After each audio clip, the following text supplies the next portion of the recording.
Here we go again. The more complicated process of counting in a ranked choice voting election will unfold during the next few weeks in two special election races in the Bronx, including one district that includes this iconic stretch of Arthur Avenue. Here's what you need to know.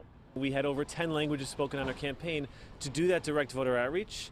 And again, reaching out directly to older adults. Eric Dinowitz did pretty well in the special election to fill the vacant city council seat in District 11. He got 42% of the vote according to initial results. The race was even tighter across the borough in a special election for City Council District 15 to fill Congressman Richie Torres' old seat. Initial results in that race show a tight cluster of candidates at the top. But since nobody got 50% in either race, here's what comes next according to the New York City Board of Elections under the new ranked choice voting system. The person with the least number of votes is eliminated. If your first choice candidate does not win and they're eliminated, we then count your second choice vote and add it to the candidate's total.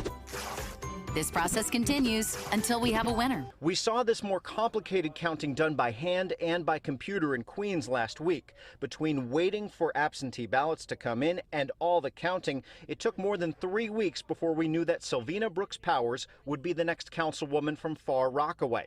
To make the more complicated count possible, voters need to understand how to fill out the new ranked choice voting ballot. It looks a little like a complicated SAT test. In the first column, fill in the oval next to your first choice candidate, your second choice in the second column, followed by your third, fourth, and fifth choice. There's been concern about people being intimidated by the new ballot, especially voters of color.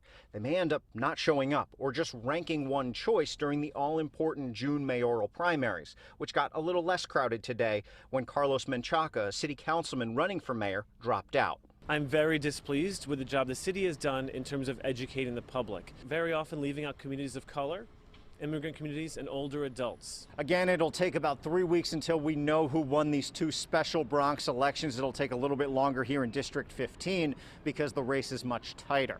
In the Bronx, Henry Rossoff, Pix 11 News.